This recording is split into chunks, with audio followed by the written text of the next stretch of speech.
20.000 leguas de viaje submarino. 1870. Julio Verne. Primera parte. Capítulo 1. Un escollo fugaz.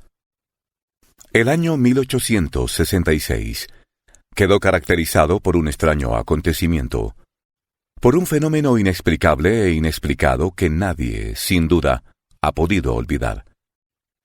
Sin hablar de los rumores que agitaban a las poblaciones de los puertos y que sobreexcitaban a los habitantes del interior de los continentes, el misterioso fenómeno suscitó una particular emoción entre los hombres del mar. Negociantes, armadores, capitanes de barco, skippers y masters de Europa y de América, oficiales de la Marina de Guerra de todos los países y, tras ellos, los gobiernos de los diferentes estados de los dos continentes manifestaron la mayor preocupación por el hecho. Desde hacía algún tiempo, en efecto, varios barcos se habían encontrado en sus derroteros con una cosa enorme, con un objeto largo, fusiforme, fosforescente en ocasiones, infinitamente más grande y más rápido que una ballena. Los hechos relativos a estas apariciones, consignados en los diferentes libros de a bordo, coincidían con bastante exactitud en lo referente a la estructura del objeto o del ser en cuestión, a la excepcional velocidad de sus movimientos, a la sorprendente potencia de su locomoción y a la particular vitalidad de que parecía dotado. De tratarse de un cetáceo, superaba en volumen a todos cuantos especímenes de este género había clasificado la ciencia hasta entonces. Ni Cuvier, ni Lachapelle, ni Dumeril, ni Quatrefages hubieran admitido la existencia de tal monstruo, a menos de haberlo visto por sus propios ojos de sabios. El promedio de las observaciones efectuadas en diferentes circunstancias, una vez descartadas tanto las tímidas evaluaciones que asignaban a ese objeto una longitud de 200 pies, como las muy exageradas que le imputaban una anchura de 1 milla y una longitud de 3, permitía afirmar que ese ser fenomenal, de ser cierta su existencia, superaba con exceso todas las dimensiones admitidas hasta entonces por los ictiólogos. Pero existía. Innegable era ya el hecho en sí mismo. Y, dada esa inclinación a lo maravilloso que existe en el hombre, se comprende la emoción producida por esa sobrenatural aparición. Preciso era renunciar a la tentación de remitirla al reino de las fábulas. Efectivamente, el 20 de julio de 1866, el vapor Governor Higginson, de la Calcutta and Barnard Steam Navigation Company, había encontrado esa masa móvil a 5 millas al este de las costas de Australia. El capitán Baker creyó, al pronto, hallarse en presencia de un escollo desconocido, y se disponía a determinar su exacta situación cuando pudo ver 2 columnas de agua, proyectadas por el inexplicable objeto, elevarse silbando por el aire hasta 150 pies. Forzoso era, pues, concluir que de no estar el escollo sometido a las expansiones intermitentes de un geyser, el Governor Higginson había encontrado un mamífero acuático, desconocido hasta entonces, que expulsaba por sus espiráculos columnas de agua, mezcladas con aire y vapor. Se observó igualmente tal hecho el 23 de julio del mismo año en aguas del Pacífico, por el Cristóbal Colón de la West India and Pacific Steam Navigation Company. Por consiguiente, el extraordinario cetáceo podía trasladarse de un lugar a otro con una velocidad sorprendente, puesto que, a 3 días de intervalo tan solo, el Governor Higginson y el Cristóbal Colón lo habían observado en 2 puntos del mapa separados por una distancia de más de 700 leguas marítimas. 15 días más tarde, a 2.000 leguas de allí, el Helvetia, de la Compagnie Nationale, y el Shannon, de la Royal Mail, navegando en sentido opuesto por la zona del Atlántico comprendida entre Europa y Estados Unidos, se señalaron mutuamente al monstruo a 42 grados 15 minutos de latitud norte y 60 grados 35 minutos de longitud al oeste del meridiano de Greenwich. En esa observación simultánea, se creyó poder evaluar la longitud mínima del mamífero en más de 350 pies ingleses, dado que el Shannon y el Helvetia eran de dimensiones inferiores, aun cuando ambos midieran 100 metros del tajamar al codaste. Ahora bien, las ballenas más grandes, las que frecuentan los parajes de las islas aleutinas, la Kulamac y la Umgulik, no sobrepasan los 56 metros de longitud, si es que llegan a alcanzar tal dimensión. Estos sucesivos informes, nuevas observaciones efectuadas a bordo del transatlántico Le Pereire, un abordaje entre el monstruo y el Egna, de la línea Iseman, un acta levantada por los oficiales de la fragata francesa La Normandie, un estudio muy serio hecho por el Estado Mayor del Comodoro Fitzjames a bordo del Lord Clyde, causaron una profunda sensación en la opinión pública. En los países de humor ligero, se tomó a broma el fenómeno, pero en los países graves y prácticos, en Inglaterra, en América, en Alemania, causó una viva preocupación. En todas partes, en las grandes ciudades, el monstruo se puso de moda. Fue tema de canciones en los cafés, de broma en los periódicos y de representación en los teatros. La prensa halló en él la ocasión de practicar el ingenio y el sensacionalismo. En sus páginas, pobres de noticias, se vio reaparecer a todos los seres imaginarios y gigantescos, desde la ballena blanca, la terrible Moby Dick, de las regiones hiperbóreas, hasta el desmesurado Kraken, cuyos tentáculos pueden abrazar un buque de 500 toneladas y llevárselo a los abismos del océano. Se llegó incluso a reproducir las noticias de los tiempos antiguos, las opiniones de Aristóteles y de Plinio que admitían la existencia de tales monstruos, los relatos noruegos del obispo Pontoppidan, las relaciones de Paul Heget y los informes de Harrington, cuya buena fe no puede ser puesta en duda, al afirmar haber visto, hallándose a bordo del Castillán en 1857, la enorme serpiente que hasta entonces no había frecuentado otros mares que los del antiguo Constitucional. Todo esto dio origen a la interminable polémica entre los crédulos y los incrédulos, en las sociedades y en las publicaciones científicas. La cuestión del monstruo inflamó los ánimos. Los periodistas imbuidos de espíritu científico, en lucha con los que profesan el ingenio, vertieron oleadas de tinta durante la memorable campaña. Algunos llegaron incluso a verter 2 o 3 gotas de sangre al pasar, en su ardor, de la serpiente de mar a las más ofensivas personalizaciones. Durante 6 meses la guerra prosiguió con lances diversos. A los artículos de fondo del Instituto Geográfico del Brasil, de la Academia Real de Ciencias de Berlín, de la Asociación Británica, del Instituto Smithsoniano de Washington, a los debates del de Indian Archipiélago, del Cosmos del abate Moinho y del Mitteilungen de Petermann, y a las crónicas científicas de las grandes publicaciones de Francia y otros países, replicaba la prensa vulgar con alardes de un ingenio inagotable.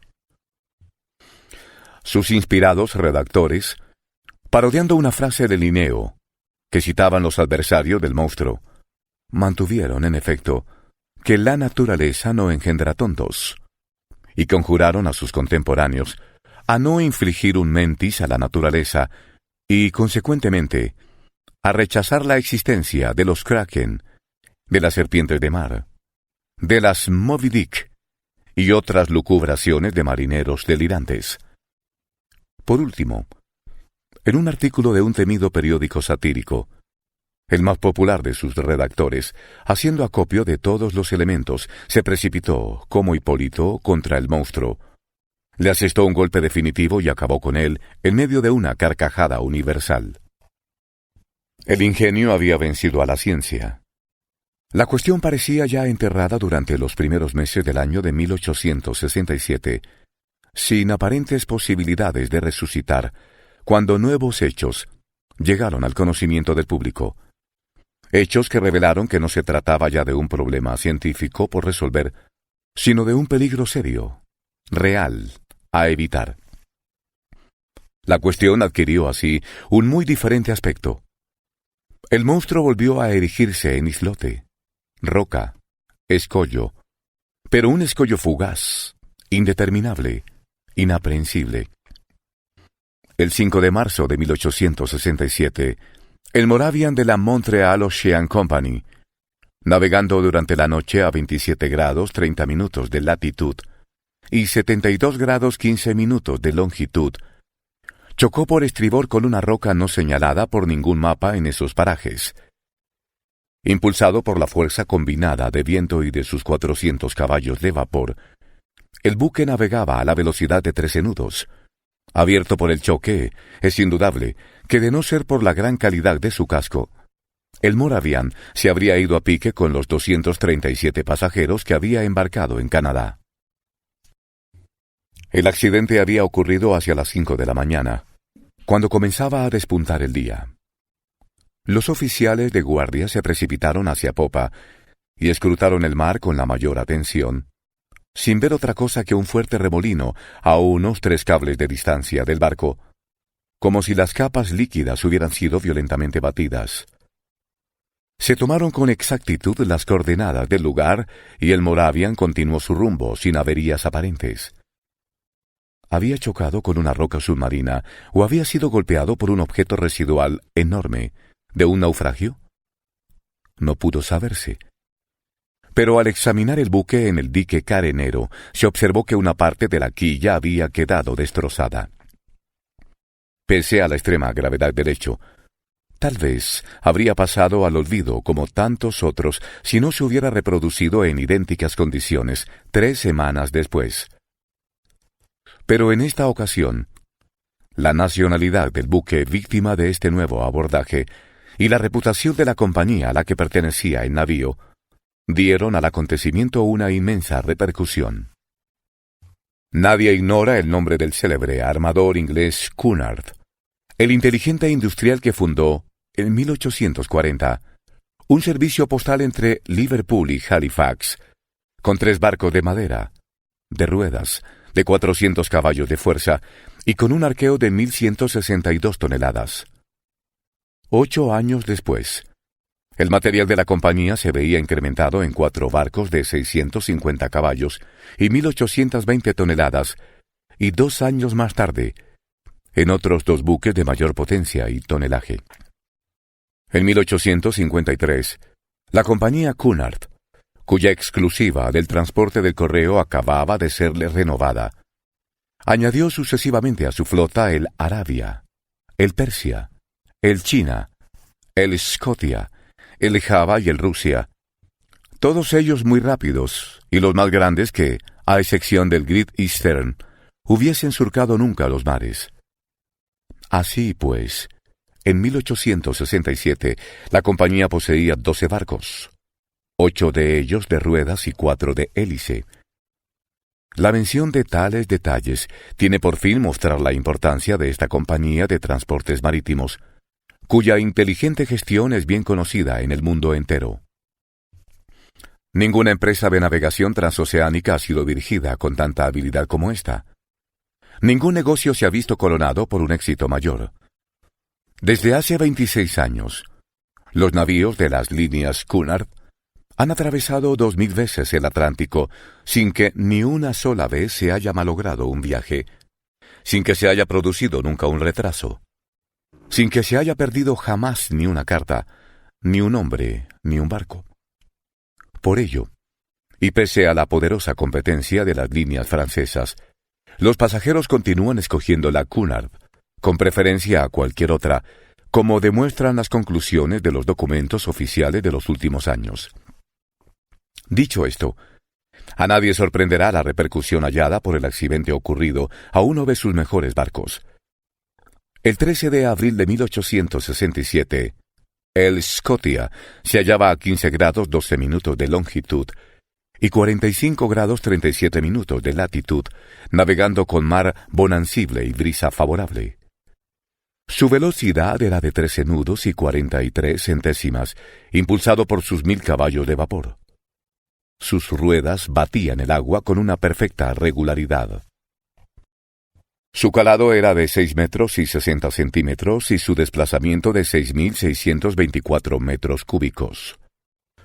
A las 4:17 de la tarde, cuando los pasajeros se hallaban merendando en el gran salón, se produjo un choque, poco sensible, en realidad, en el casco del Scotia, un poco más atrás de su rueda de babor.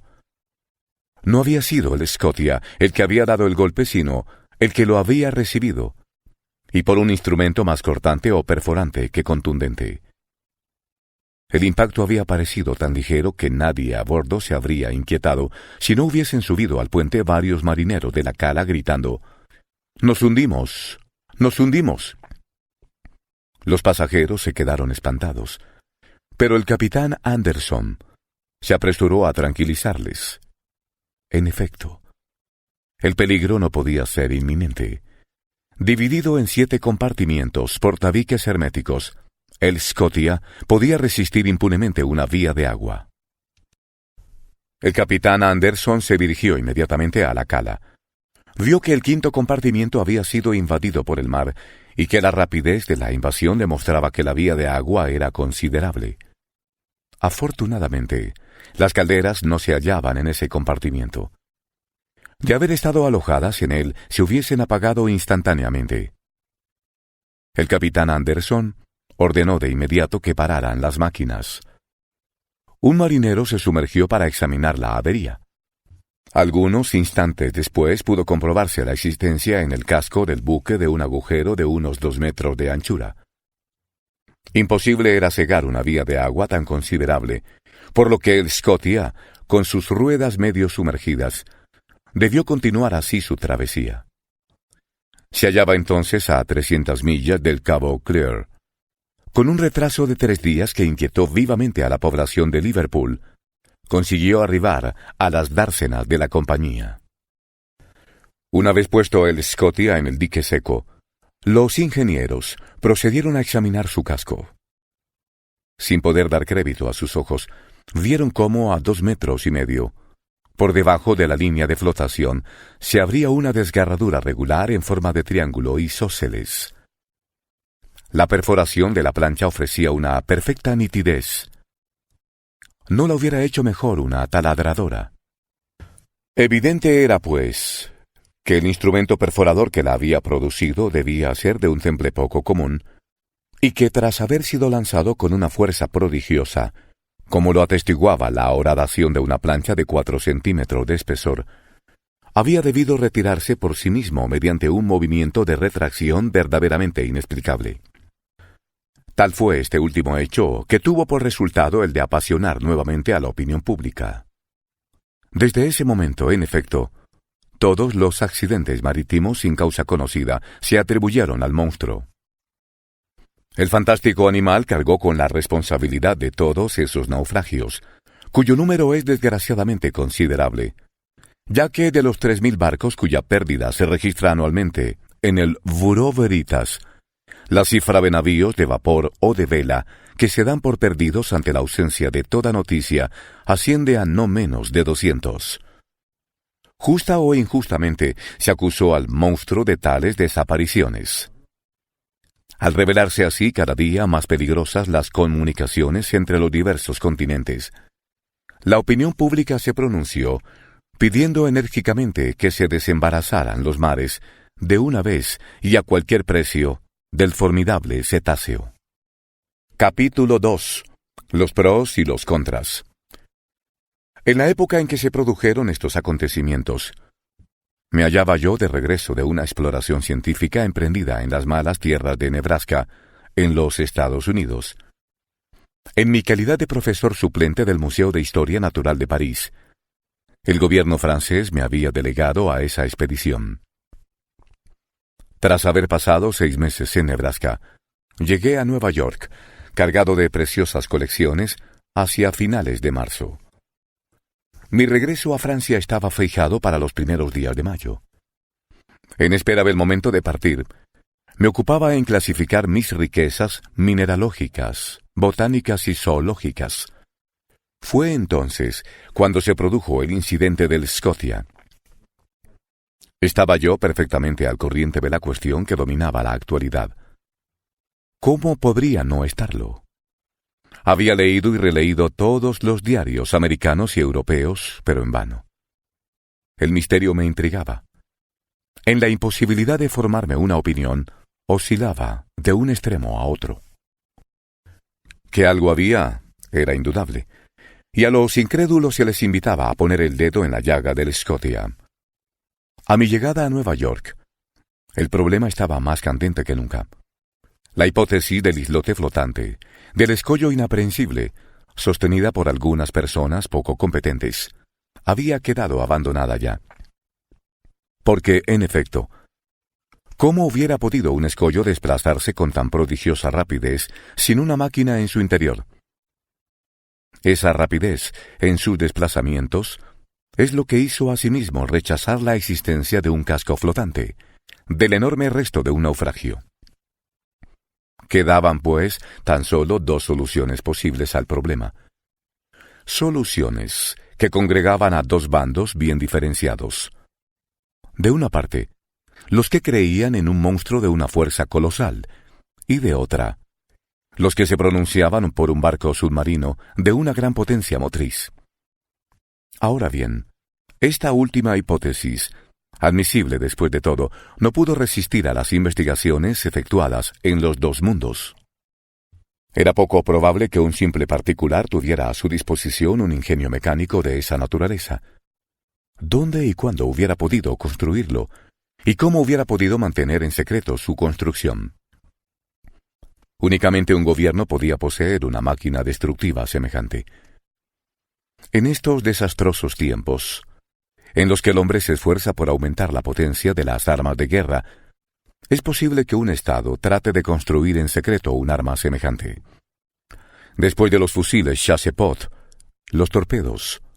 Después de los torpedos, los arietes submarinos. Después de estos, la reacción. Al menos así puede esperarse. Pero hubo de abandonarse también la hipótesis de una máquina de guerra ante las declaraciones de los gobiernos. Tratándose de una cuestión de interés público, puesto que afectaba a las comunicaciones transoceánicas, la sinceridad de los gobiernos no podía ser puesta en duda. Además, ¿cómo podía admitirse que la construcción de ese barco submarino hubiera escapado a los ojos del público? Guardar el secreto en una cuestión semejante es muy difícil para un particular, y ciertamente imposible para un Estado cuyas acciones son obstinadamente vigiladas por las potencias rivales. Tras las investigaciones efectuadas en Inglaterra, en Francia, en Rusia, en Prusia, en España, en Italia, en América e incluso en Turquía, hubo de rechazarse definitivamente la hipótesis de un monitor submarino. Ello sacó nuevamente a flote al monstruo, pese a las incesantes burlas con que lo acribillaba la prensa y, por ese camino, las imaginaciones calenturientas se dejaron invadir por las más absurdas fantasmagorías de una fantástica ictiología. A mi llegada a Nueva York, varias personas me habían hecho el honor de consultarme sobre el fenómeno en cuestión. Había publicado yo en Francia una obra, en 4 y en 2 tomos, titulada Los misterios de los grandes fondos submarinos, que había hallado una excelente acogida en el mundo científico. Ese libro hacía de mí un especialista en ese dominio, bastante oscuro, de la historia natural. Solicitada mi opinión, me encerré en una absoluta negativa mientras pude rechazar la realidad del hecho. Pero pronto, acorralado, me vi obligado a explicarme categóricamente. El honorable Pierre Aronnax, profesor del Museo de París, fue conminado por el New York Herald a formular una opinión. Hube de avenirme a ello. No pudiendo ya callar por más tiempo, hablé. Analicé la cuestión desde todos los puntos de vista, políticamente y científicamente. Del muy denso artículo que publiqué en el número del 30 de abril, doy a continuación un extracto. Así pues, decía yo, tras haber examinado una por una las diversas hipótesis posibles y rechazado cualquier otra suposición, necesario es admitir la existencia de un animal marino, de una extraordinaria potencia. Las grandes profundidades del océano no son totalmente desconocidas. La sonda no ha podido alcanzarlas. ¿Qué hay en esos lejanos abismos? ¿Qué seres los habitan? ¿Qué seres pueden vivir a 12 o 15 millas por debajo de la superficie de las aguas? ¿Cómo son los organismos de esos animales? Apenas puede conjeturarse. La solución del problema a que me ha sido sometido puede revestir la forma del dilema. O bien conocemos todas las variedades de seres que pueblan nuestro planeta, o bien no las conocemos. Si no las conocemos todas, si la naturaleza tiene aún secretos para nosotros en ictiología, nada más aceptable que admitir la existencia de peces o de cetáceos, de especies o incluso de géneros nuevos, de una organización esencialmente adaptada a los grandes fondos, que habitan las capas inaccesibles a la sonda, y a los que un acontecimiento cualquiera, una fantasía, un capricho si se quiere, les lleva a largos intervalos al nivel superior del océano. Si por el contrario, conocemos todas las especies vivas, habrá que buscar necesariamente al animal en cuestión entre los seres marinos ya catalogados, y en este caso yo me indignaría a admitir la existencia de un narval gigantesco. El narval vulgar o unicornio marino alcanza a menudo una longitud de 60 pies. Quintuplíquese, decuplíquese esa dimensión. Otórguese a ese cetáceo una fuerza proporcional a su tamaño. Auméntense sus armas ofensivas y se obtendrá el animal deseado, el que reunirá las proporciones estimadas por los oficiales del Shannon, el instrumento exigido por la perforación del Scotia y la potencia necesaria para cortar el casco de un vapor. En efecto, el narval está armado de una especie de espada de marfil, de una alabarda, según la expresión de algunos naturalistas. Se trata de un diente que tiene la dureza del acero. Se han hallado algunos de estos dientes clavados en el cuerpo de las ballenas, a las que el narval ataca siempre con eficacia. Otros han sido arrancados, no sin esfuerzo, de los cascos de los buques, atravesados de parte a parte, como una barrena orada a un tonel. El Museo de la Facultad de Medicina de París posee una de estas defensas que mide 2 metros 25 centímetros de longitud y 48 centímetros de anchura en la base. Pues bien, supóngase esa arma 10 veces más fuerte y el animal 10 veces más potente. Láncesele con una velocidad de 20 millas por hora. Multiplíquese su masa por su velocidad y se obtendrá un choque capaz de producir la catástrofe requerida. En consecuencia, y hasta disponer de más amplias informaciones, yo me inclino por un unicornio marino de dimensiones colosales, armado no ya de una alabarda, sino de un verdadero espolón como las fragatas acorazadas o los rams de guerra, de los que parece tener a la vez la masa y la potencia motriz. Así podría explicarse este fenómeno inexplicable, a menos que no haya nada. A pesar de lo que se ha entrevisto, visto, sentido y notado, lo que también es posible. Estas últimas palabras eran una cobardía por mi parte, pero yo debía cubrir hasta cierto punto mi dignidad de profesor y protegerme del ridículo evitando hacer reír a los americanos, que cuando ríen lo hacen con ganas. Con esas palabras me creaba una escapatoria, pero, en el fondo, yo admitía la existencia del monstruo. Las calurosas polémicas suscitadas por mi artículo le dieron una gran repercusión. Mis tesis congregaron un buen número de partidarios, lo que se explica por el hecho de que la solución que proponía dejaba libre curso a la imaginación. El espíritu humano es muy proclive a las grandiosas concepciones de seres sobrenaturales, y el mar es precisamente su mejor vehículo, el único medio en el que pueden producirse y desarrollarse esos gigantes, ante los cuales los mayores de los animales terrestres, elefantes o rinocerontes, no son más que unos enanos. Las masas líquidas transportan las mayores especies conocidas de los mamíferos y quizá ocultan moluscos de tamaños incomparables y crustáceos terroríficos, como podrían ser langostas de 100 metros o cangrejos de 200 toneladas. ¿Por qué no?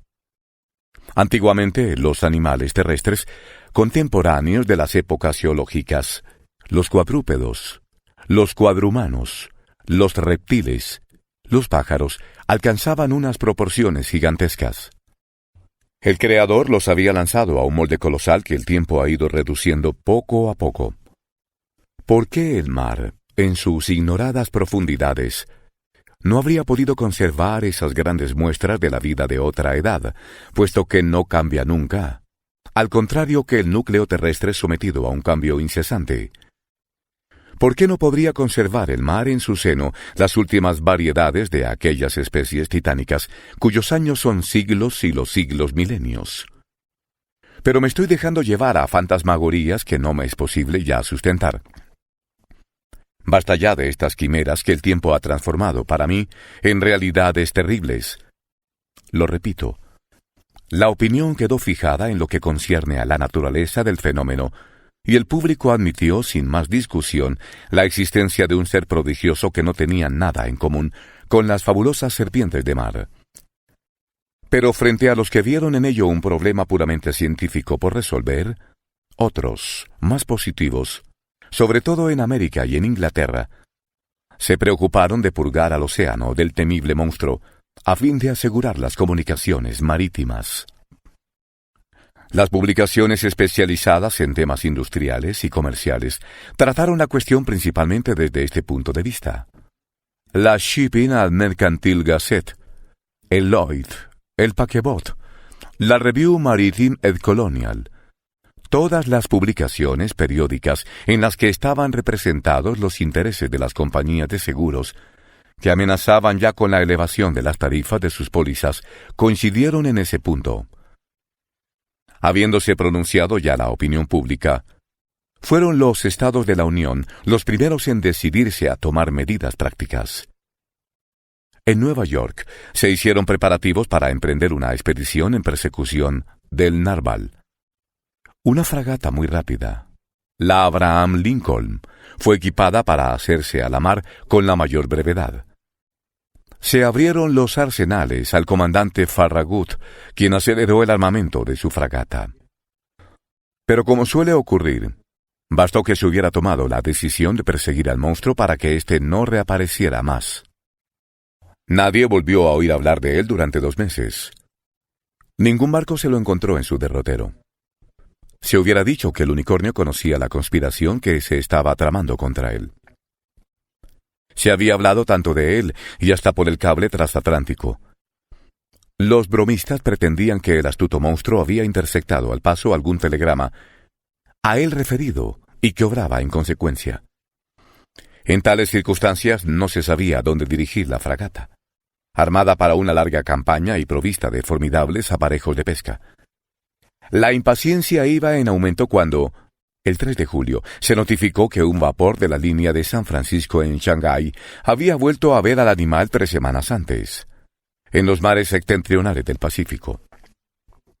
Grande fue la emoción causada por la noticia. No se concedieron ni 24 horas de plazo al comandante Farragut. Sus víveres estaban a bordo. Sus pañoles desbordaban de carbón. La tripulación contratada estaba al completo. No había más que encender los fuegos, calentar y zarpar. No se le habría perdonado una media jornada de retraso. El comandante Farragut no deseaba otra cosa que partir. 3 horas antes de que el Abraham Lincoln zarpase del muelle de Brooklyn, recibió una carta redactada en estos términos. Señor Aronnax, profesor del Museo de París. Fifth Avenue Hotel, Nueva York. Muy señor nuestro. Si desea usted unirse a la expedición de Abraham Lincoln, el gobierno de la Unión vería con agrado que Francia estuviese representada por usted en esta empresa. El comandante Farragut tiene un camarote a su disposición. Muy cordialmente le saluda J.B. Hobson, secretario de la Marina. Capítulo 3. Como el señor guste. 3 segundos antes de la recepción de la carta de J.B. Hobson, estaba yo tan lejos de la idea de perseguir al unicornio como la de buscar al paso del noroeste. 3 segundos después de haber leído la carta del honorable secretario de la Marina. había comprendido ya que mi verdadera vocación, el único fin de mi vida, era cazar a ese monstruo inquietante y liberar de él al mundo. Sin embargo, acababa de regresar de un penoso viaje y me sentía cansado y ávido de reposo. Mi única aspiración era la de volver a mi país, a mis amigos y a mi pequeño alojamiento del jardín de plantas con mis queridas y preciosas colecciones. Pero nada pudo retenerme. Lo olvidé todo. Fatigas, amigos, colecciones, y acepté sin más reflexión la oferta del gobierno americano. Además, pensé todos los caminos llevan a Europa, y el unicornio será lo bastante amable como para llevarme hacia las costas de Francia. El digno animal se dejará atrapar en los mares de Europa, en aras de mi conveniencia personal, y no quiero dejar de llevar por lo menos medio metro de su alabarda al Museo de Historia Natural. Pero, mientras tanto, debía buscar al narval por el norte del Pacífico, lo que para regresar a Francia significaba tomar el camino de los antípodas. «Conseil», grité impaciente. Conseil era mi doméstico, un abnegado muchacho que me acompañaba en todos mis viajes. Un buen flamenco, por quien sentía yo mucho cariño, y al que él correspondía sobradamente. Un ser flemático por naturaleza, puntual por principio, cumplidor de su deber por costumbre y poco sensible a las sorpresas de la vida. De gran habilidad manual, era muy apto para todo servicio, y a pesar de su nombre jamás daba un consejo, incluso cuando no se le pedía que lo diera. El roce continuo con los sabios de nuestro pequeño mundo del jardín de plantas había llevado a Conseil a adquirir ciertos conocimientos. Tenía yo en él un especialista muy docto en las clasificaciones de la historia natural. Era capaz de recorrer con una agilidad de acróbata toda la escala de las ramificaciones, de los grupos, de las clases, de las subclases, de los órdenes, de las familias, de los géneros, de los subgéneros, de las especies y de las variedades. Pero su ciencia se limitaba a eso. Clasificar, tal era el sentido de su vida, y su saber se detenía ahí. Muy versado en la teoría de la clasificación, lo estaba muy poco en la práctica, hasta el punto de que no era capaz de distinguir, así lo creo, un cachalote de una ballena. Y sin embargo, cuán digno y buen muchacho era.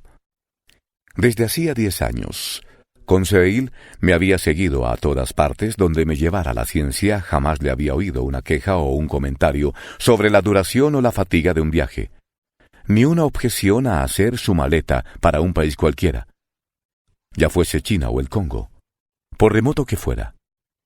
Se ponía en camino para un sitio u otro sin hacer la menor pregunta. Gozaba de una salud que desafiaba a todas las enfermedades. Tenía unos sólidos músculos y carecía de nervios, de la apariencia de nervios. Moralmente hablando, se entiende. Tenía 30 años, y su edad era a la mía como 15 es a 20. Se me excusará de indicar así que yo tenía 40 años. Conseil tenía tan solo un defecto. Formalista empedernido. Nunca se dirigía a mí sin utilizar la tercera persona, lo que me irritaba bastante. «Conseil», repetí, mientras comenzaba febrilmente a hacer mis preparativos de partida. Ciertamente, yo estaba seguro de un muchacho tan abnegado. Generalmente no le preguntaba yo nunca si le convenía o no seguirme en mis viajes, pero esta vez se trataba de una expedición que podía prolongarse indefinidamente, de una empresa arriesgada, en persecución de un animal capaz de echar a pique a una fragata, como si se tratara de una cáscara de nuez. Era para pensarlo, incluso para el hombre más impasible del mundo. ¿Qué iba a decir Conseil? «¡Conseil!», grité por tercera vez. Conseil apareció. «¿Me llamaba el señor?» «Sí, muchacho. Prepárate. Partimos dentro de 2 horas». «Como el señor guste», respondió tranquilamente Conseil. «No hay un momento que perder. Mete en mi baúl todos mis utensilios de viaje, trajes, camisas, calcetines, lo que más puedas, y date prisa». «¿Y las colecciones del señor?», recordó Conseil. «Nos ocuparemos luego de eso». ¿Cómo? ¿El Arqueotherium y el Iracotherium? ¿El Oreodon? ¿El Queropótamo y las demás orsamentas del Señor? Las dejaremos en el hotel. ¿Y el Barbirusa vivo del Señor? Lo mantendrán durante nuestra ausencia. Voy a ordenar que nos envíen a Francia nuestro zoo. ¿Es que no regresamos a París? Sí, naturalmente, respondí evasivamente. Pero regresamos dando un rodeo. El rodeo que el Señor quiera. Oh, poca cosa.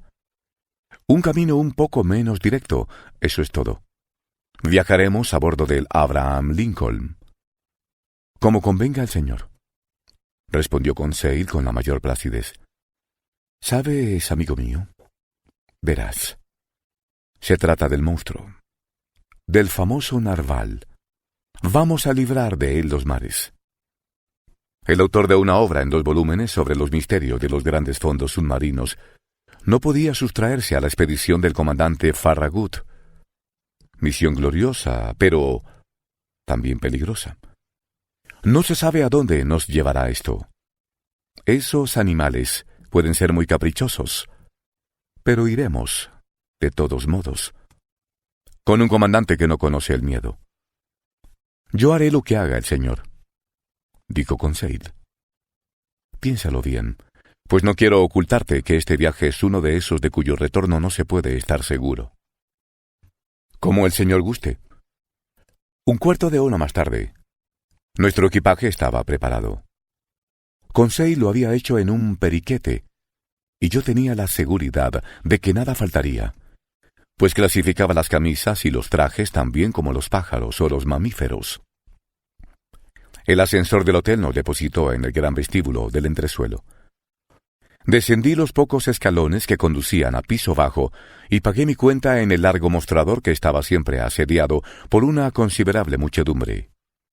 Di la orden de expedir a París mis fardos de animales disecados y de plantas secas, y dejé una cuenta suficiente para la manutención del Babirusa. Seguido de Conseil, tomé un coche. El vehículo, cuya tarifa por carrera era de 20 francos, descendió por Broadway hasta Union Square. Siguió luego por la Fourth Avenue hasta su empalme con Bowery Street. Se adentró por la Catherine Street y se detuvo en el muelle 34. Allí el Catherine Ferry Boat nos trasladó, hombres, caballos y coche, a Brooklyn, el gran anexo de Nueva York, situado en la orilla izquierda del río del Este, y en algunos minutos nos depositó en el muelle, en el que el Abraham Lincoln vomitaba torrentes de humo negro por sus 2 chimeneas. Trasladóse inmediatamente nuestro equipaje al puente de la fragata. Me precipité a bordo y pregunté por el comandante Farragut. Un marinero me condujo a la toldilla y me puso en presencia de un oficial de agradable aspecto que me tendió la mano. ¿El señor Pierre Aronnax?, me preguntó. El mismo, respondí. ¿Comandante Farragut? En persona. Bienvenido a bordo, señor profesor. Tiene preparado su camarote. Me despedí de él y, dejándole ocupado en dar las órdenes para aparejar, me hice conducir al camarote que me había sido reservado. El Abraham Lincoln había sido muy acertadamente elegido y equipado para su nuevo cometido. Era una fragata muy rápida, provista de aparatos de caldeamiento que permitían elevar a 7 atmósferas la presión del vapor. Con tal presión, el Abraham Lincoln podía alcanzar una velocidad media de 18 millas y 3 décimas por hora. Velocidad considerable, pero insuficiente, sin embargo, para luchar contra el gigantesco cetáceo. El acondicionamiento interior de la fragata respondía a sus cualidades náuticas. Me satisfizo mucho mi camarote, situado a popa y contiguo al cuarto de los oficiales. Aquí estaremos bien, dije a Conseil. También, si me lo permite el señor, como un Bernardo en la concha de un bushino. Dejé a Conseil ocupado en instalar convenientemente nuestras maletas y subí al puente para seguir los preparativos de partida. El comandante Farragut estaba ya haciendo largar las últimas amarras que retenían al Abraham Lincoln al muelle de Brooklyn. Así pues, hubiera bastado un cuarto de hora de retraso, o menos incluso, para que la fragata hubiese zarpado sin mí, y para perderme esta expedición extraordinaria, sobrenatural, inverosímil, cuyo verídico relato habrá de hallar sin duda la incredulidad de algunos. El comandante Farragut no quería perder ni un día ni una hora en su marcha hacia los mares en que acababa de señalarse la presencia del animal. Llamó a su ingeniero. —¿Tenemos suficiente presión? —le preguntó. —Sí, señor —respondió el ingeniero. —Go ahead —gritó el comandante Farragut. Al recibo de la orden, transmitida a la sala de máquinas por medio de aparatos de aire comprimido, los maquinistas accionaron la rueda motriz. Silbó el vapor al precipitarse por las correderas entreabiertas y gimieron los largos pistones horizontales al impeler a las bielas del árbol. Las palas de la hélice batieron las aguas con una creciente rapidez y el Abraham Lincoln avanzó majestuosamente en medio de un centenar de ferryboats y de tenders cargados de espectadores que lo escoltaban. Los muelles de Brooklyn y de toda la parte de Nueva York que bordea el río del Este estaban también llenos de curiosos. 3 hurras sucesivos brotaron de 500,000 gargantas. Millares de pañuelos se agitaron en el aire sobre la compacta masa humana y saludaron al Abraham Lincoln hasta su llegada a las aguas del Hudson, en la punta de esa alargada península que forma la ciudad de Nueva York. La fragata, siguiendo por el lado del New Jersey, la admirable orilla derecha del río bordeada de hotelitos, pasó entre los fuertes, que saludaron su paso con varias salvas de sus cañones de mayor calibre. El Abraham Lincoln respondió al saludo arriando e izando por 3 veces el pabellón norteamericano, cuyas 39 estrellas resplandecían en su pico de mesana. Luego modificó su marcha para tomar el canal balizado que sigue una curva por la bahía interior formada por la punta del Sandy Hook, y costeó esa lengua arenosa de la que algunos millares de espectadores lo aclamaron una vez más. El cortejo de boats y tenders siguió a la fragata hasta la altura del Lifeboat, cuyos 2 faros señalan la entrada de los pasos de Nueva York. Al llegar a ese punto, el reloj marcaba las 3 de la tarde. El práctico del puerto descendió a su canoa y regresó a la pequeña goleta que le esperaba.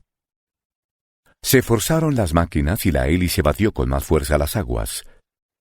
La fragata costeó a las orillas bajas y amarillentas de Long Island. A las 8 de la tarde, tras haber dejado al noroeste el faro de Fire Island, la fragata surcaba ya a todo vapor las oscuras aguas del Atlántico. Capítulo 4. Ned Land. El comandante Farragut era un buen marino, digno de la fragata que le había sido confiada. Su navío y él formaban una unidad de la que él era el alma.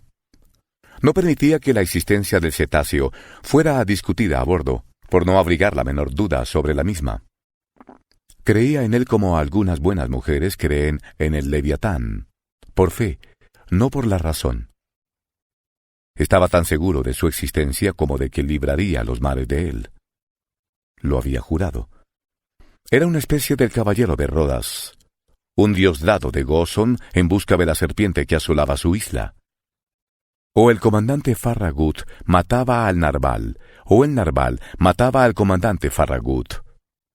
Ninguna solución intermedia. Los oficiales de a bordo compartían la opinión de su jefe. Había que oírles hablar, discutir, disputar, calcular las posibilidades de un encuentro y verles observar la vasta extensión del océano. Más de uno se imponía una guardia voluntaria que en otras circunstancias hubiera maldecido en los baos del Juanete. Y mientras el sol describía su arco diurno, la arboladura estaba llena de marineros, como si el puente les quemara los pies, que manifestaban la mayor impaciencia. Y eso que el Abraham Lincoln estaba todavía muy lejos de abordar las aguas sospechosas del Pacífico. La tripulación estaba, en efecto, impaciente por encontrar al unicornio, por arponearlo, izarlo a bordo y despedazarlo. Por eso vigilaba el mar con una escrupulosa atención. El comandante Farragut había hablado de una cierta suma de $2,000 que se embolsaría quien, fuese grumete o marinero, contramaestre u oficial, avistara el primero al animal. No hay que decir cómo se ejercitaban los ojos a bordo del Abraham Lincoln. Por mi parte, no le cedí a nadie en atención en las observaciones cotidianas. La fragata hubiera podido llamarse muy justificadamente Argos. Conseil era el único entre todos que se manifestaba indiferente a la cuestión que nos apasionaba, y su actitud contrastaba con el entusiasmo general que reinaba a bordo. Ya he dicho cómo el comandante Farragut había equipado cuidadosamente su navío, dotándolo de los medios adecuados para la pesca del gigantesco cetáceo. No hubiera ido mejor armado un ballenero. Llevábamos todos los ingenios conocidos, desde el arpón de mano hasta los proyectiles de los trabucos y las balas explosivas de los arcabuces. En el castillo se había instalado un cañón perfeccionado que se cargaba por la recámara, muy espeso de paredes y muy estrecho de ánima, cuyo modelo debe figurar en la Exposición Universal de 1867. Este magnífico instrumento, de origen americano, enviaba sin dificultad un proyectil cónico de 4 kilos a una distancia media de 16 kilómetros. El Abraham Lincoln no carecía, pues, de ningún medio de destrucción. Pero tenía algo mejor aún. Tenía a Ned Land, el rey de los arponeros. Ned Land era un canadiense de una habilidad manual poco común, que no tenía igual en su peligroso oficio. Poseía en grado superlativo las cualidades de la destreza y de la sangre fría, de la audacia y de la astucia. Muy maligna tenía que ser una ballena. Singularmente astuto debía ser un cachalote para que pudiera escapar a su golpe de arpón. Ned Land tenía unos 40 años de edad. Era un hombre de elevada estatura, más de 6 pies ingleses y de robusta complexión. Tenía un aspecto grave y era poco comunicativo, violento a veces y muy colérico cuando se le contrariaba. Su persona llamaba la atención y sobre todo el poder de su mirada que daba un singular acento a su fisonomía. Creo que el comandante Farragut había estado bien inspirado al contratar a este hombre que, por su ojo y su brazo, valía por toda la tripulación. No puedo hallarle mejor comparación que la de un potente telescopio que fuese a la vez un cañón. Quien dice canadiense dice francés y, por poco comunicativo que fuese Ned Land, debo decir que me cobró cierto afecto, atraído quizá por mi nacionalidad. Era para él una ocasión de hablar, como lo era para mí de oír, esa vieja lengua de Rabelais, todavía en uso en algunas provincias canadienses. La familia del arponero era originaria de Quebec, y formaba ya una tribu de audaces pescadores en la época en que esa tierra pertenecía a Francia. Poco a poco, Ned se aficionó a hablar conmigo. A mí me gustaba mucho oírle el relato de sus aventuras en los mares polares. Narraba sus lances de pesca y sus combates con una gran poesía natural. Sus relatos tomaban una forma épica que me llevaba a creer estar oyendo a un Homero canadiense cantando la Ilíada de las regiones hiperbóreas. Describo ahora a este audaz compañero tal como lo conozco actualmente. Somos ahora viejos amigos, unidos por la inalterable amistad que nace y se cimienta en las pruebas difíciles. Ah, mi buen Ned. Solo pido vivir aún 100 años más para poder recordarte más tiempo. ¿Cuál era la opinión de Ned Land sobre la cuestión del monstruo marino? Debo confesar que no creía apenas en el unicornio y que era el único a bordo que no compartía la convicción general. Incluso evitaba hablar del tema, sobre el que le abordé un día. Era el 30 de julio, es decir, a las 3 semanas de nuestra partida, y la fragata se hallaba a la altura del Cabo Blanco, a 30 millas a sotavento de las costas de la Patagonia. Habíamos pasado ya el tópico de Capricornio, y el estrecho de Magallanes se abría a menos de 700 millas al sur. Antes de 8 días, el Abraham Lincoln se hallaría en aguas del Pacífico. Hacía una magnífica tarde, y sentados en la toldilla, hablábamos Ned Land y yo de unas y otras cosas, mientras mirábamos el mar misterioso, cuyas profundidades han permanecido hasta aquí inaccesibles a los ojos del hombre. Llevé naturalmente la conversación al unicornio gigantesco, y me extendí en consideraciones sobre las diversas posibilidades de éxito o de fracaso de nuestra expedición. Luego, al ver que Ned Land me dejaba hablar, le ataqué más directamente. ¿Cómo es posible, Ned, que no esté usted convencido de la existencia del cetáceo que perseguimos? ¿Tiene usted razones particulares para mostrarse tan incrédulo? El arponero me miró durante algunos instantes antes de responder. Se golpeó la frente con la mano, con un gesto que le era habitual. Cerró los ojos como para recogerse y dijo, al fin, «Quizá, señor Aronnax. Sin embargo, Ned, usted que es un ballenero profesional, usted que está familiarizado con los grandes mamíferos marinos, usted cuya imaginación debería aceptar fácilmente la hipótesis de cetáceos enormes, parece el menos indicado. Debería ser usted el último en dudar en semejantes circunstancias». Se equivoca, señor profesor. Pase aún que el vulgo crea en cometas extraordinarios que atraviesan el espacio o en la existencia de monstruos antediluvianos que habitan el interior del globo. Pero ni el astrónomo ni el geólogo admitirán tales quimeras. Lo mismo ocurre con el ballenero. He perseguido a muchos cetáceos, he arponeado un buen número de ellos, he matado a muchos. Pero por potentes y bien armados que estuviesen, ni sus colas ni sus defensas hubieran podido abrir las planchas metálicas de un vapor. Y sin embargo, Ned, se ha demostrado que el narval ha conseguido atravesar con su diente barcos de parte a parte. Barcos de madera, quizá, es posible, aunque yo no lo he visto nunca. Así que hasta no tener prueba de lo contrario, yo niego que las ballenas, los cachalotes o los unicornios puedan producir tal efecto. Escuche, Ned. No, señor profesor, no. Todo lo que usted quiera, excepto eso. ¿Quizá un pulpo gigantesco? Aún menos, Ned. El pulpo no es más que un molusco. Y ya esto indica la escasa consistencia de sus carnes. Aunque tuviese 500 pies de longitud, el pulpo, que no pertenece a la rama de los vertebrados, es completamente inofensivo para barcos tales como el Scotia o el Abraham Lincoln. Hay que relegar al mundo de la fábula las proezas de los krakens u otros monstruos de esa especie. Entonces, señor naturalista, preguntó Ned Land con un tono irónico, ¿persiste usted en admitir la existencia de un enorme cetáceo? Sí, Ned. Se lo repito con una convicción que se apoya en la lógica de los hechos. Creo en la existencia de un mamífero, poderosamente organizado, perteneciente a la rama de los vertebrados, como las ballenas, los cachalotes o los delfines, y provisto de una defensa córnea con una extraordinaria fuerza de penetración. Dijo el arponero, moviendo la cabeza con el ademán de un hombre que no quiere dejarse convencer. Y observe, mi buen canadiense, que si tal animal existe, si habita las profundidades del océano, si frecuenta las capas líquidas situadas a algunas millas por debajo de la superficie de las aguas, tiene que poseer necesariamente un organismo cuya solidez desafía toda comparación.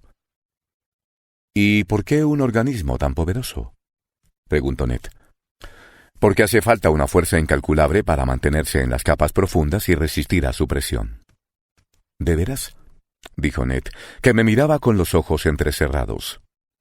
Ciertamente, y algunas cifras se lo probarán fácilmente. Oh, las cifras, replicó Ned. Se hace lo que se quiere con las cifras. En los negocios sí, Ned, pero no en matemáticas. Escuche.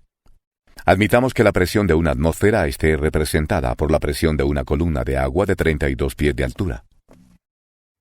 En realidad, la altura de la columna sería menor, puesto que se trata de agua de mar cuya densidad es superior a la del agua dulce. Pues bien, cuando usted se sumerge, Ned, tantas veces cuantas descienda, 32 pies soportará su cuerpo una presión igual a la de la atmósfera, es decir, de kilogramos por cada centímetro cuadrado de superficie. De ello se sigue que a 320 pies esa presión será de 10 atmósferas, de 100 atmósferas a 3.200 pies y de 1.000 atmósferas a 32.000 pies, es decir, a unas 2 leguas y media. lo que equivale a decir que si pudiera usted alcanzar esa profundidad en el océano, cada centímetro cuadrado de la superficie de su cuerpo sufriría una presión de 1000 kilogramos. ¿Y sabe usted, mi buen Ned, cuántos centímetros cuadrados tiene usted en superficie? Lo ignoro por completo, señor Aronnax. Unos 17.000 aproximadamente. ¿Tantos? ¿De veras? ¿Y cómo en realidad la presión atmosférica es un poco superior al peso de 1 kilogramo por centímetro cuadrado? Sus 17.000 centímetros cuadrados están soportando ahora una presión de 17.568 kilogramos. ¿Sin que yo me dé cuenta? Sin que se dé cuenta. Si tal presión no le aplasta a usted, es porque el aire penetra en el interior de su cuerpo con una presión igual.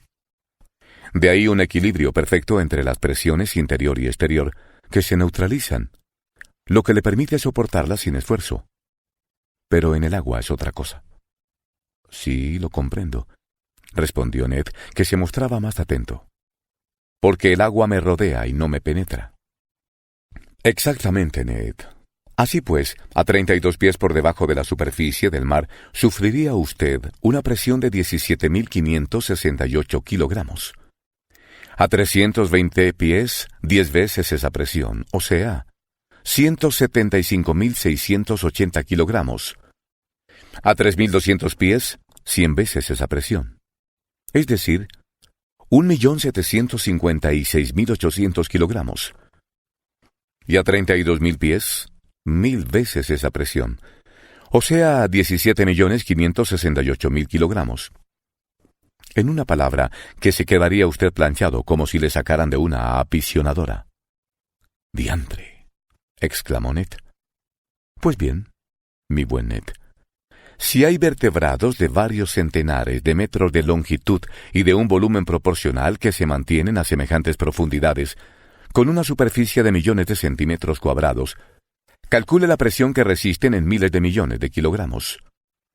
Calcule usted cuál debe ser la resistencia de su armazón ósea y la potencia de su organismo para resistir a tales presiones.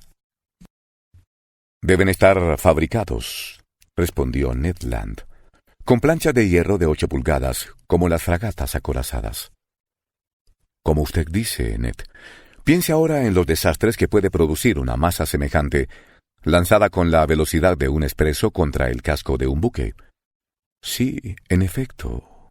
Tal vez, respondió el canadiense, turbado por esas cifras, pero sin querer rendirse. Pues bien, ¿le he convencido?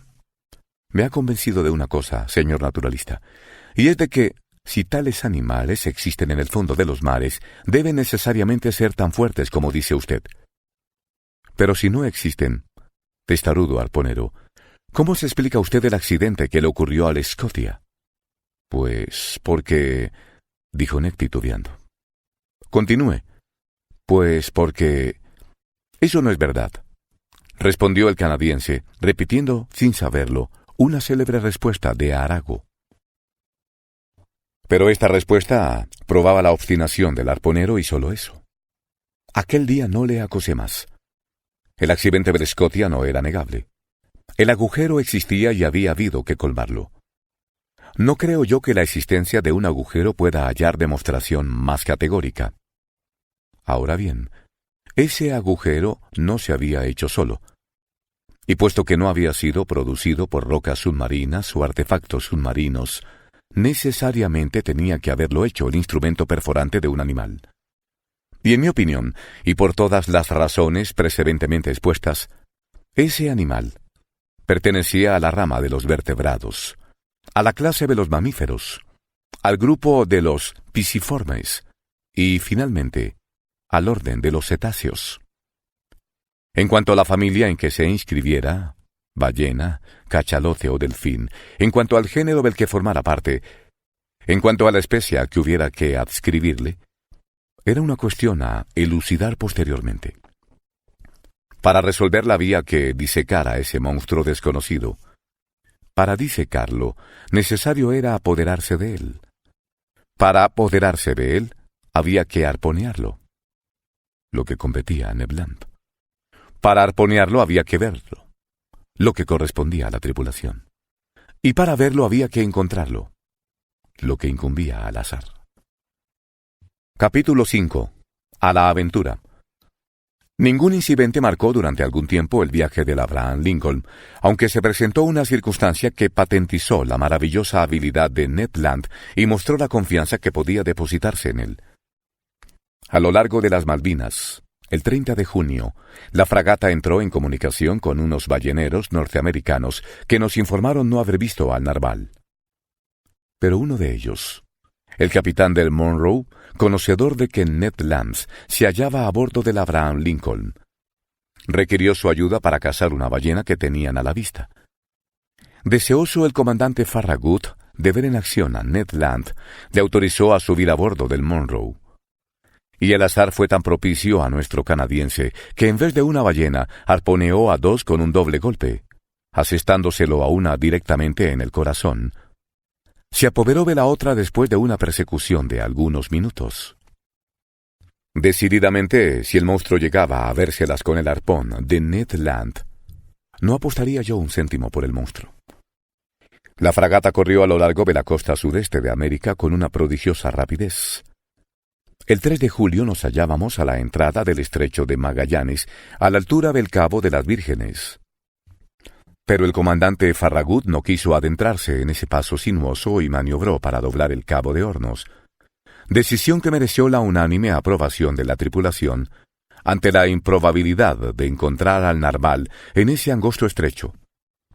Fueron muchos los marineros que opinaban que el monstruo no podía pasar por él, que era demasiado grande para eso. El 6 de julio, hacia las 3 de la tarde, el Abraham Lincoln doblaba a 15 millas al sur ese islote solitario, esa roca perdida en la extremidad del continente americano, al que los marinos holandeses impusieron el nombre de su ciudad natal, el Cabo de Hornos. Se enderezó el rumbo al noroeste y, al día siguiente, la hélice de la fragata batía, al fin, las aguas del Pacífico. «¡Abre el ojo! ¡Abre el ojo!», repetían los marineros del Abraham Lincoln, y los abrían desmesuradamente. Los ojos y los catalejos, un poco deslumbrados, cierto es, por la perspectiva de los $2,000, no tuvieron un instante de reposo. Día y noche se observaba la superficie del océano. Los nictálopes, cuya facultad de ver en la oscuridad aumentaba sus posibilidades en un 50%, jugaban con ventaja en la conquista del premio. No era yo el menos atento a bordo, sin que me incitara a ello el atractivo del dinero. Concedía tan solo algunos minutos a las comidas y algunas horas al sueño para, indiferente al sol o a la lluvia, pasar todo mi tiempo sobre el puente. Unas veces inclinado sobre la batayola del castillo y otras apoyado en el coronamiento de popa, yo devoraba con ávida mirada la espumosa estela que blanqueaba el mar hasta el límite de la mirada. ¿Cuántas veces compartí la emoción del Estado Mayor y de la tripulación cuando una caprichosa ballena elevaba su oscuro lomo sobre las olas? Cuando eso sucedía, se poblaba el puente de la fragata en un instante. Las escotillas vomitaban un torrente de marineros y oficiales que, sobrecogidos de emoción, observaban los movimientos del cetáceo. Yo miraba hasta agotar mi retina y quedarme ciego, de lo que le hacía decirme a Conseil, siempre flemático, en tono sereno: si el señor forzara menos los ojos, vería mejor. Vanas emociones aquellas. El Abraham Lincoln modificaba su rumbo en persecución del animal señalado, que resultaba ser una simple ballena o un vulgar cachalote que pronto desaparecían entre un concierto de imprecaciones. El tiempo continuaba siendo favorable y el viaje iba transcurriendo en las mejores condiciones. Nos hallábamos entonces en la mala estación austral, por corresponder el mes de julio de aquella zona al mes de enero en Europa, pero la mar se mantenía tranquila y se dejaba observar fácilmente en un vasto perímetro. Ned Land continuaba manifestando la más tenaz incredulidad, hasta el punto de mostrar ostensiblemente su desinterés por el examen de la superficie del mar cuando no estaba de servicio o cuando ninguna ballena se hallaba a la vista. Y sin embargo, su maravillosa potencia visual nos hubiera sido muy útil. Pero de cada 12 horas, 8 por lo menos las pasaba el testarudo canadiense, leyendo o durmiendo en su camarote. Más de 100 veces le reconvine por su indiferencia. «Bah», respondía, «no hay nada, señor Aronnax, y aunque existiese ese animal, ¿qué posibilidades tenemos de verlo? Corriendo como lo estamos haciendo a la aventura». Se ha dicho que se vio a esa bestia en los altos mares del Pacífico, lo que estoy dispuesto a admitir, pero han pasado ya más de 2 meses desde ese hallazgo, y a juzgar por el temperamento de su narval, no parece gustarle enmohecerse en los mismos parajes. Parece estar dotado de una prodigiosa facilidad de desplazamiento. Y usted sabe mejor que yo, señor profesor, que la naturaleza no hace nada sin sentido. Por eso, no habría dado a un animal lento por constitución la facultad de moverse rápidamente si no tuviera la necesidad de utilizar esa facultad. Luego, si la bestia existe, debe estar ya lejos. No sabía yo qué responder a tal argumentación. Era evidente que íbamos a ciegas, pero ¿cómo podríamos proceder de otro modo? Cierto que nuestras probabilidades eran muy limitadas.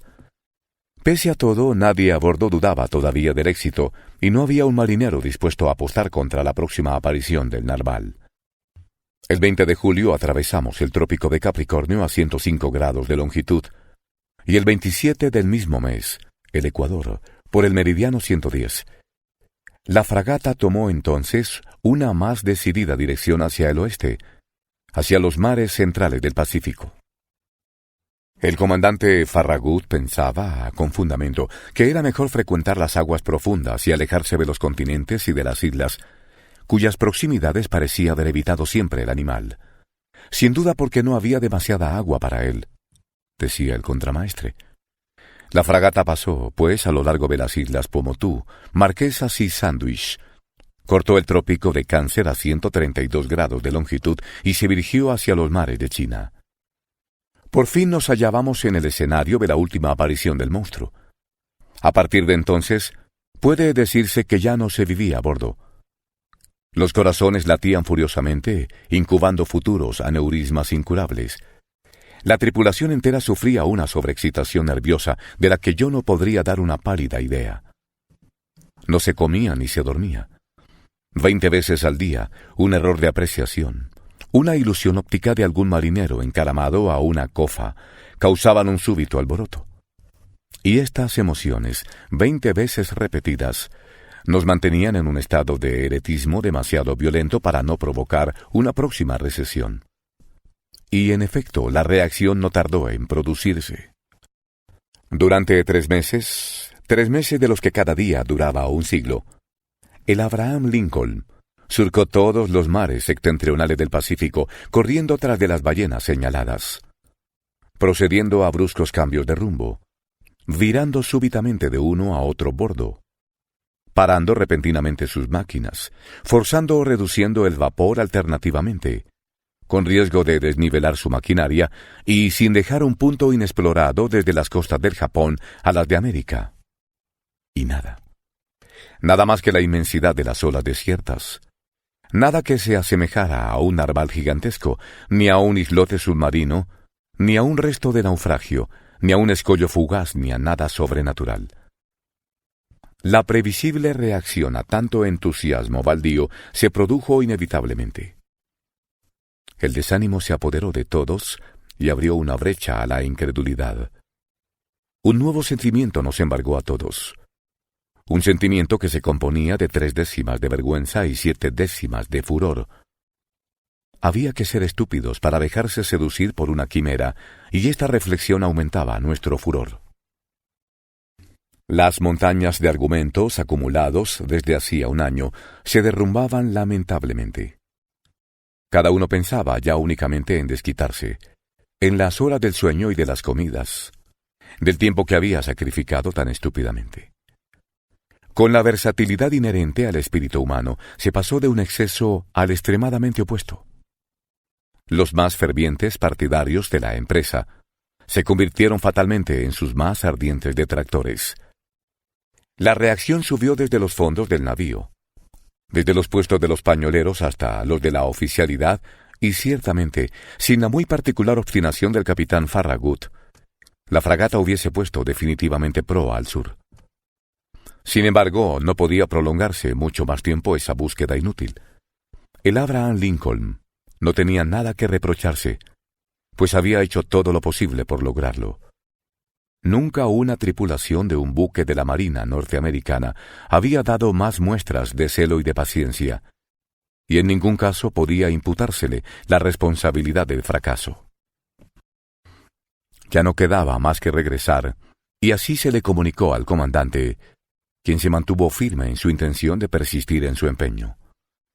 Los marineros no ocultaron entonces su descontento, de lo que se resintió el servicio, sin que ello quiera decir que se produjese una rebelión a bordo. Después de un razonable periodo de obstinación, el comandante Farragut, al igual que Colón en otro tiempo, pidió 3 días de paciencia. Si en ese plazo no apareciera el monstruo, el timonel daría 3 vueltas de rueda y el Abraham Lincoln pondría rumbo a los mares de Europa. Tal promesa fue hecha el 2 de noviembre y tuvo por resultado inmediato reanimar a la abatida tripulación. De nuevo volvió a escrutarse el horizonte con la mayor atención, empeñados todos y cada uno en consagrarle esa última mirada en la que se resume el recuerdo. Se apuntaron los catalejos al horizonte con una ansiedad febril. Era el supremo desafío al gigantesco narval, y éste no podía razonablemente dejar de responder a esta convocatoria de comparecencia. Transcurrieron los 2 primeros días. El Abraham Lincoln navegaba a presión reducida.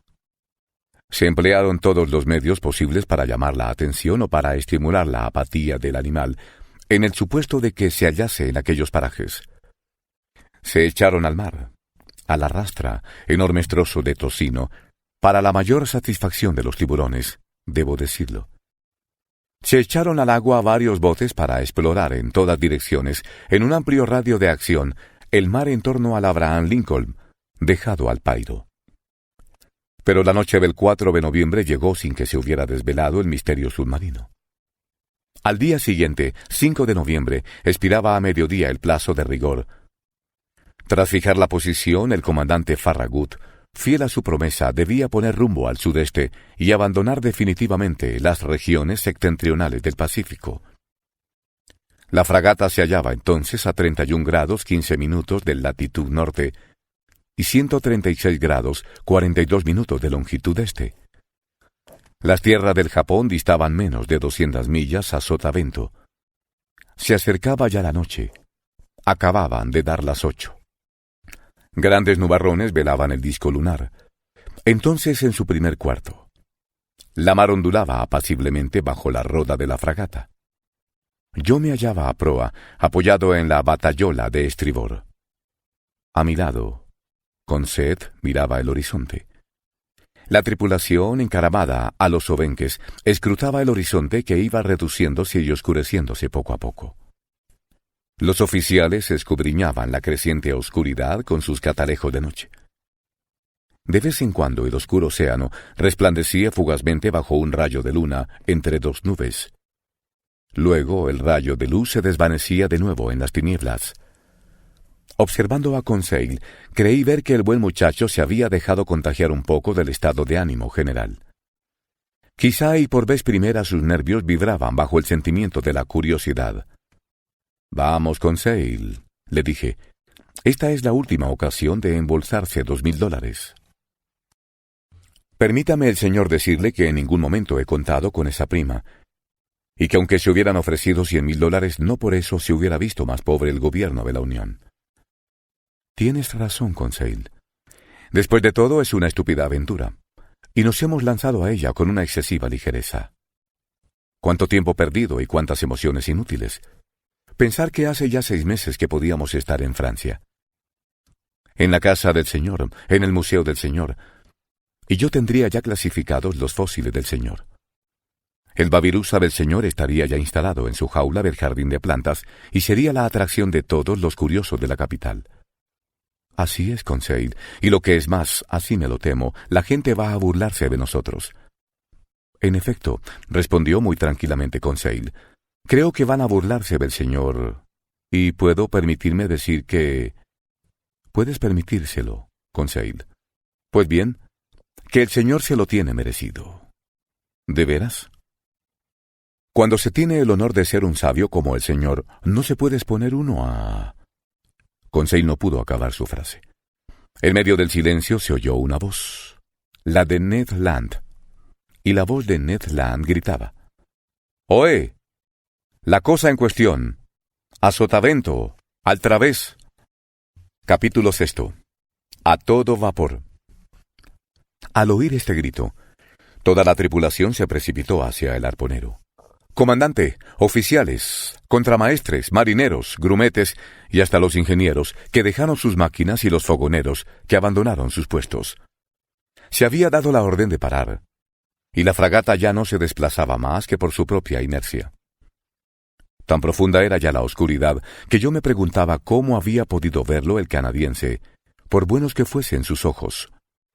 Mi corazón latía hasta romperse.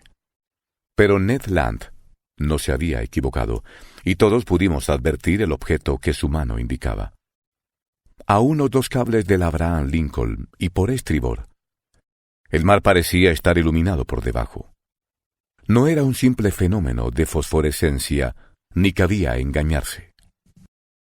El monstruo, sumergido a algunas toesas de la superficie, proyectaba ese inexplicable pero muy intenso resplandor que habían mencionado los informes de varios capitanes.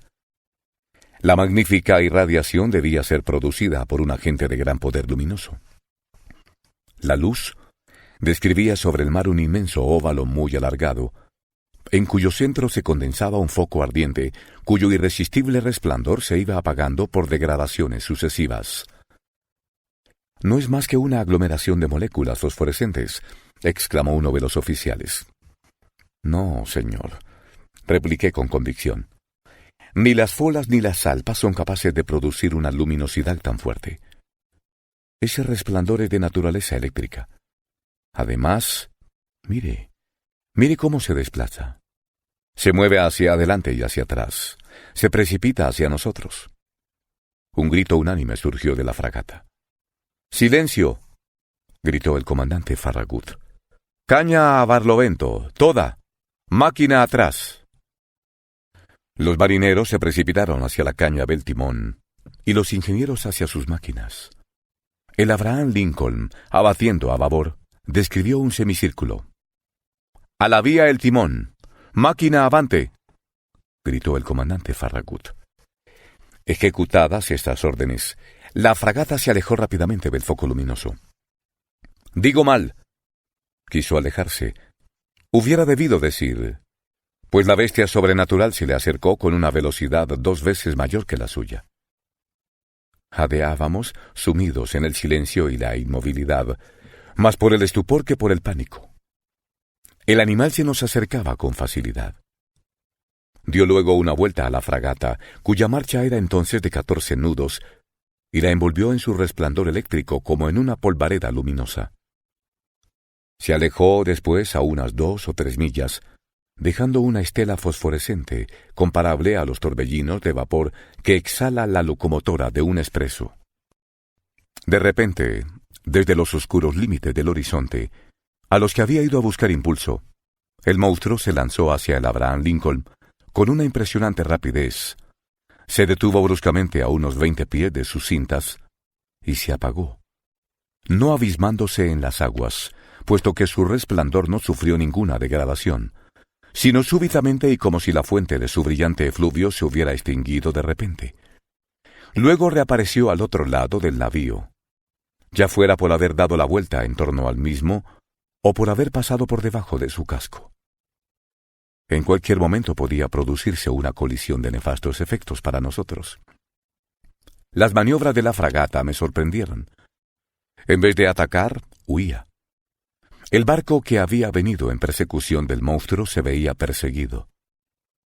Como preguntara la razón de esa inversión de papeles, el comandante Farragut, cuyo rostro tan impasible de ordinario reflejaba entonces un asombro infinito, me dijo: «Señor Aronnax, ignoro cómo es el ser formidable con que tengo que habérmelas, y no quiero poner en peligro imprudentemente a mi fragata en medio de esta oscuridad.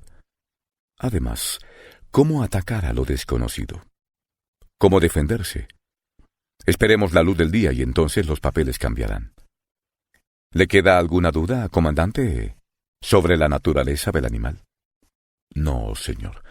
Es evidentemente un narval gigantesco, pero es también un narval eléctrico. Quizá dije, si emite descargas eléctricas, sea tan inabordable como un gimnoto o un torpedo. Posiblemente, respondió el comandante. Y si posee en sí una potencia fulminante, debe ser el animal más terrible que haya salido nunca de las manos del Creador. Por eso hay que ser prudentes. Toda la tripulación permaneció en pie durante la noche, sin que nadie pensara en dormir. No pudiendo competir en velocidad, el Abraham Lincoln había moderado su marcha. Por su parte, el narval, imitando a la fragata, se dejaba mecer por las olas y parecía decidido a no abandonar el escenario de la lucha. Sin embargo, hacia medianoche desapareció, o, por emplear una expresión más adecuada, se apagó como una luciérnaga. ¿Habría huido? Cabía temer más que esperar que así fuera. Pero, a la 1:07, pudimos oír un silbido ensordecedor semejante al producido por una columna de agua exhalada con una extrema violencia. El comandante Farragut, Ned Land y yo estábamos en ese momento en la toldilla, escrutando ávidamente las profundas tinieblas. Ned Land, ¿ha oído usted a menudo el rugido de las ballenas?, preguntó el comandante. Muchas veces, señor. Pero nunca el de una ballena cuyo hallazgo me haya valido $2,000. En efecto, se ha ganado usted la prima, pero dígame, ¿no es ese el ruido que hacen los cetáceos al exhalar el agua por sus espiráculos? El mismo ruido, señor, con la diferencia de que el que acabamos de oír es incomparablemente más fuerte. No hay error posible. Es un cetáceo lo que tenemos ante nosotros. Y con su permiso, señor, añadió el arponero, mañana al despuntar el día le diremos 2 palabras a nuestro vecino. Si es que está de humor para escucharle, señor Land, dije con un tono de escasa convicción. Que pueda yo acercarme a 4 largos de arpón, replicó el canadiense, y verá usted si se siente obligado a escucharme. Para acercarse a él, dijo el comandante, supongo que tendré que poner una ballenera a su disposición. Claro está, lo que significará poner en juego la vida de mis hombres. Y la mía, respondió el arponero con la mayor simplicidad. Hacia las 2 de la mañana reapareció con no menor intensidad el foco luminoso a unas 5 millas a barlovento del Abraham Lincoln. A pesar de la distancia y de los ruidos del viento y del mar, se oían claramente los formidables coletazos del animal y hasta su jadeante y poderosa respiración. Se diría que en el momento en que el enorme narval ascendía a la superficie del océano para respirar, el aire se precipitaba en sus pulmones como el vapor en los vastos cilindros de una máquina de 2,000 caballos. Una ballena con la fuerza de un regimiento de caballería sería ya una señora ballena, pensé. Permanecimos alertas hasta el alba. Se iniciaron los preparativos de combate. Se dispusieron los aparejos de pesca a lo largo de las bordas. El segundo de a bordo hizo cargar las piezas que lanzan un arpón a una distancia de 1 milla y las que disparan balas explosivas cuyas heridas son mortales hasta para los más poderosos animales. Ned Land se había limitado a aguzar su arpón, que en sus manos se convertía en un arma terrible. A las 6 comenzó a despuntar el día, y con las primeras luces del alba desapareció el resplandor eléctrico del narval. A las 7 era ya de día, pero una bruma matinal muy espesa, impenetrable para los mejores catalejos, limitaba considerablemente el horizonte ante la cólera y la desección de todos. Subí hasta la cofa de mesana. Algunos oficiales estaban ya encaramados en lo alto de los mástiles. De repente, y al igual que en la víspera, se oyó la voz de Ned Land. «La cosa en cuestión por babor. ¡Atrás!». Todas las miradas convergieron en la dirección indicada.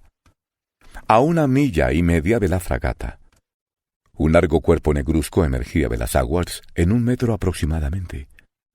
Su cola, violentamente agitada, producía un considerable remolino. Jamás aparato caudal alguno había batido el mar con tal violencia. Un inmenso surco de blanca espuma describía una curva alargada que marcaba el paso del animal. La fragata se aproximó al cetáceo y pude observarlo con tranquilidad. Los informes del Shannon y del Helvetia habían exagerado un poco sus dimensiones. Yo estimé su longitud en unos 250 pies tan solo. En cuanto a su grosor, no era fácil apreciarlo, pero, en suma, el animal me pareció admirablemente proporcionado en sus 3 dimensiones. Mientras observaba a aquel ser fenomenal, vi cómo lanzaba 2 chorros de agua y de vapor por sus espiráculos hasta una altura de unos 40 metros. Eso me reveló su modo de respiración y me permitió concluir definitivamente que pertenecía a los vertebrados, clase de los mamíferos, subclase de los monodelfos, grupo de los pisciformes, orden de los cetáceos, familia... En este punto no podía pronunciarme todavía. El orden de los cetáceos comprende 3 familias: las ballenas, los cachalotes y los delfines, y es en esta última en la que se inscriben los narvales. Cada una de estas familias se dividen en varios géneros, cada género en especies y cada especie en variedades. Variedad, especie, género y familia me faltaban aún, pero no dudaba yo de que llegaría a completar mi clasificación con la ayuda del cielo y del comandante Farragut. La tripulación esperaba impaciente las órdenes de su jefe. Tras haber observado atentamente al animal, el comandante llamó al ingeniero, quien se presentó inmediatamente. ¿Tiene suficiente presión?, le preguntó el comandante. Sí, señor, respondió el ingeniero. Bien, refuerce entonces la alimentación y a toda máquina. 3 hurras acogieron la orden. Había sonado la hora del combate. Unos instantes después, las 2 chimeneas de la fragata vomitaban torrentes de humo negro y el puente se movía con la trepidación de las calderas. Impelido hacia adelante por su potente hélice, el Abraham Lincoln se dirigió frontalmente hacia el animal. Este le dejó aproximarse indiferente, hasta medio cable de distancia, tras lo cual se alejó sin prisa, limitándose a mantener su distancia sin tomarse la molestia de sumergirse. La persecución se prolongó así durante 3/4 de hora, aproximadamente, sin que la fragata consiguiera ganarle al cetáceo más de 2 toesas. Era evidente que con esa marcha la fragata no le alcanzaría nunca. El comandante Farragut se mesaba con rabia su frondosa perilla. «Ned Land», gritó. Acudió a la orden el canadiense. «¿Me aconseja todavía que eche mis botes al mar?» «No, señor», respondió Ned Land, «pues esa bestia no se dejará atrapar si no quiere». «¿Qué hacer entonces?» «Forzar las máquinas si es posible. Si usted me lo permite, yo voy a instalarme en los barbiquejos del bauprés, y si conseguimos acercarnos a tiro de arpón, lo arponearé». «De acuerdo, Ned, hágalo», respondió el comandante Farragut. «Ingeniero», gritó, «aumente la presión». Ned Land se dirigió a su puesto. Se forzaron las máquinas. La hélice comenzó a girar a 43 revoluciones por minuto. El vapor se escapaba por las válvulas. Lanzada la corredera, se comprobó que el Abraham Lincoln había alcanzado una velocidad de 18 millas y 5 décimas por hora. Pero el maldito animal corría también a 18 millas y 5 décimas por hora. Durante 1 hora aún, la fragata se mantuvo a esa velocidad sin conseguir ganarle una toesa al animal, lo que era particularmente humillante para uno de los más rápidos navíos de la Marina norteamericana. Una ira sorda embargó a la tripulación que injuriaba al monstruo sin que éste se dignara responder. El comandante Farragut no se retorcía ya la perilla. Se la comía. El ingeniero se vio convocado de nuevo. ¿Ha llegado usted al máximo de presión?, le preguntó el comandante. Sí, señor, respondió el ingeniero. ¿Y están cargadas las válvulas? A 6 atmósferas y media. Pues cárguelas a 10 atmósferas. Una orden bien norteamericana, ciertamente. No se hubiera llegado más allá en el Mississippi en las competiciones de velocidad a que se entregan los vapores fluviales. Conseil, dije a mi buen sirviente que se hallaba a mi lado, ¿te das cuenta de que muy probablemente vamos a saltar por los aires? Como el señor guste, respondió Conseil. Pues bien, debo confesar que, en mi excitación, no me importaba correr ese riesgo. Se cargaron las válvulas, se reforzó la alimentación de carbón y se activó el funcionamiento de los ventiladores sobre el fuego. Aumentó la velocidad del Abraham Lincoln hasta el punto de hacer temblar a los mástiles sobre sus carlingas. Las chimeneas eran demasiado estrechas para dar salida a las espesas columnas de humo.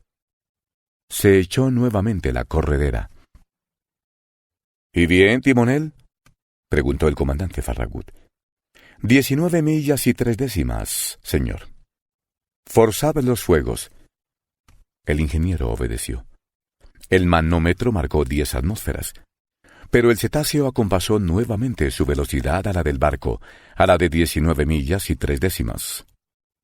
¡Qué persecución! No. Imposible me es describir la emoción que hacía vibrar todo mi ser. Ned Land se mantenía en su puesto, preparado para lanzar su arpón. En varias ocasiones el animal se dejó aproximar. «Le ganamos terreno», gritó el canadiense. Pero en el momento en que se disponía al lanzamiento de su arpón, el cetáceo se alejaba con una rapidez que no puedo por menos de estimar en unas 30 millas por hora. Y en alguna ocasión se permitió incluso ridiculizar a la fragata, impulsada al máximo de velocidad por sus máquinas, dando alguna que otra vuelta en torno suyo, lo que arrancó un grito de furor de todos nosotros. A mediodía nos hallábamos, pues, en la misma situación que a las 8 de la mañana. El comandante Farragut se decidió entonces por el recurso a métodos más directos. «¡Ah!», exclamó. «Ese animal es más rápido que el Abraham Lincoln. Pues bien, vamos a ver si es más rápido también que nuestros obuses. Contramaestre, artilleros a la batería de proa». Inmediatamente se procedió a cargar y a apuntar el cañón de proa. Efectuado el primer disparo, el obús pasó algunos pies por encima del cetáceo, que se mantenía a media milla de distancia. «Otro con mejor puntería», gritó el comandante. $500 a quien sea capaz de atravesar a esa bestia infernal. Un viejo artillero de barba canosa, me parece estar viéndolo ahora con una expresión fría y tranquila en su semblante, se acercó a la pieza. La situó en posición y la apuntó durante largo tiempo. La fuerte detonación fue seguida casi inmediatamente de los hurras de la tripulación. El obús había dado en el blanco, pero no normalmente, pues tras golpear al animal se había deslizado por su superficie redondeada y se había perdido en el mar a unas 2 millas. «¡Ah, no es posible!», exclamó rabioso el viejo artillero. «Ese maldito está blindado con planchas de 6 pulgadas». «¡Maldición!», exclamó el comandante Farragut. La persecución recomenzó y el comandante Farragut, cerniéndose sobre mí, me dijo: «Voy a perseguir a ese animal hasta que estalle mi fragata». «Sí», respondí, «tiene usted razón. Podía esperarse que el animal se agotara, que no fuera indiferente a la fatiga como una máquina de vapor, pero no fue así». Transcurrieron horas y horas sin que diera ninguna señal de fatiga. Hay que decir en honor del Abraham Lincoln que luchó con una infatigable tenacidad. No estimo en menos de 500 kilómetros la distancia que recorrió nuestro barco durante aquella desventurada jornada, del 6 de noviembre, hasta la llegada de la noche que sepultó en sus sombras las agitadas aguas del océano. En aquel momento creí llegado el fin de nuestra expedición, al pensar que nunca más habríamos de ver al fantástico animal. Pero me equivocaba. A las 10:50 de la noche, reapareció la claridad eléctrica a unas 3 millas a barlovento de la fragata, con la misma pureza e intensidad que en la noche anterior. El narval parecía inmóvil. Tal vez, vencido por la fatiga, dormía entregado a la ondulación de las olas. El comandante Farragut resolvió aprovechar la oportunidad que creyó ver en esa actitud del animal y dio las órdenes en consecuencia. El Abraham Lincoln se acercó a él despacio, prudentemente, para no sobresaltar a su adversario. No es raro encontrar en pleno océano a las ballenas sumidas en un profundo sueño, ocasión que es aprovechada con éxito por sus cazadores. Ned Land había arponeado a más de una en tal circunstancia. El canadiense volvió a instalarse en los barbiquejos del bauprés. La fragata se acercó silenciosamente. Paró sus máquinas a un otoscable del animal y continuó avanzando por su fuerza de inercia. Todo el mundo a bordo contenía la respiración. El silencio más profundo reinaba sobre el puente. Estábamos ya tan solo a unos 100 pies del foco ardiente, cuyo resplandor aumentaba deslumbrantemente. Inclinado sobre la batayola de proa veía yo por debajo de mí a Ned Land, quien, asido de una mano al moco del bauprés, blandía con la otra su terrible arpón. Apenas 20 pies le separaban ya del animal inmóvil. De repente, Ned Land desplegó violentamente el brazo y lanzó el arpón. Oí el choque sonoro del arma que parecía haber golpeado un cuerpo duro. La claridad eléctrica se apagó súbitamente. 2 enormes trombas de agua se abatieron sobre el puente de la fragata y corrieron como un torrente de la proa a la popa, derribando a los hombres y rompiendo las trincas del maderamen. Se produjo un choque espantoso y lanzado por encima de la batayola, sin tiempo para agarrarme, fui precipitado al mar.